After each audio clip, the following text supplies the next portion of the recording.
स्वतंत्र भारत के निर्माण में असंख्य सेनानियों का योगदान रहा है।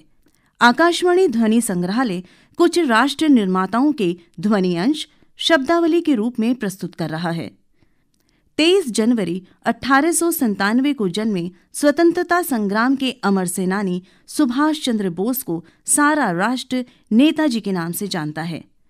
नेताजी ने आजाद हिंद फौज की स्थापना कर ब्रिटिश हुकूमत के खिलाफ युद्ध का शंखनाद किया। जय हिंद और तुम मुझे खून दो, मैं तुम्हें आजादी दूंगा। नेताजी सुभाष चंद्र बोस के इन दो नारों ने देशवासियों के हृदय को झंकृत कर दिया। उन्होंने आजाद हिंद रेडियो की भी स्थापना की। नेताजी ने 1943 को आजाद हिंद रेडियो पर दिए संदेश में देशवासियों से एकजुट होने का आह्वान किया। बहनों और भाइयों, हमने जो आजादी की लड़ाई छेड़ रखी है उसे तब तक जारी रखना होगा जब तक हमें मुकम्मल आजादी हासिल न हो। दलादली, बहस मुबाहस और विभिन्न मतभेदों को भुलाकर विभिन्न दिशाओं में बिखरी सारी ताकत जितना शीघ्र हम केंद्रित कर सकेंगे उतना ही जल्द हम आजादी हासिल कर सकेंगे। हमारे सामने इस वक्त सबसे बड़ी समस्या संघ शासन विधान को हमेशा के लिए दफना देने की है।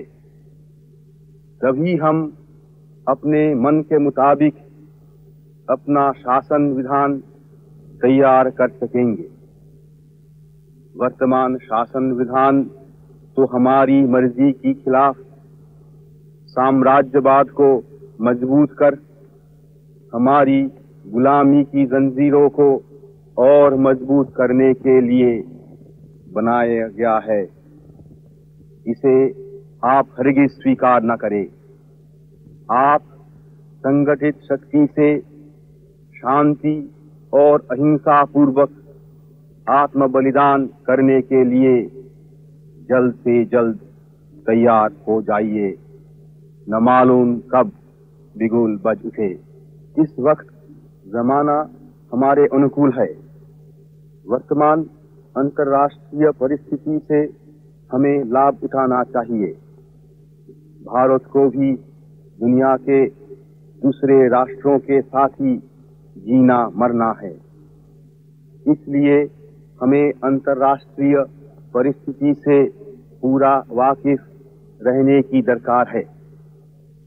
अभी तो हम इच्छा रखते हुए भी हिंदुस्तान के बाहर उपनिवेशों में बसे हुए अपने भाइयों की मदद नहीं कर सकते। वे भी हमारे ही खून है। हम उन्हें भला कैसे भूल सकते हैं।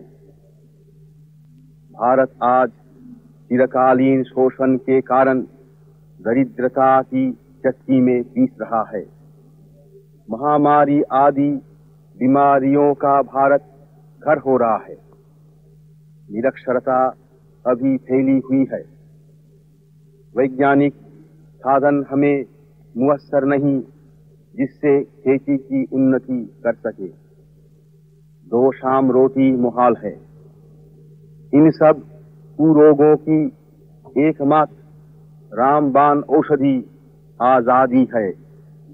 वो राष्ट्रीय एकता पर निर्भर करती है। असंगठित और कमजोर रहना पाप है। गुलामी सब कष्टों और पापों की जड़ है। अब गुलामी की जंजीरों को तोड़ने के लिए एक दिल एक प्राण होकर कटिबद्ध हो जाइए। हिंदुस्तान अब गुलाम नहीं रह सकता और न कोई ताकत इसे गुलाम रखी सकती है। हाँ, हमें स्वतंत्रता का मूल्य चुकाना होगा। आप इसके लिए तैयार हो जाइए, जिससे यदि हम गुलाम हिंदुस्तान में पैदा हुए हैं तो स्वतंत्र हिंदुस्तान में जीवे और मरे। तभी आजाद हिंदुस्तान दुनिया को नए नए संदेश दे सकेगा।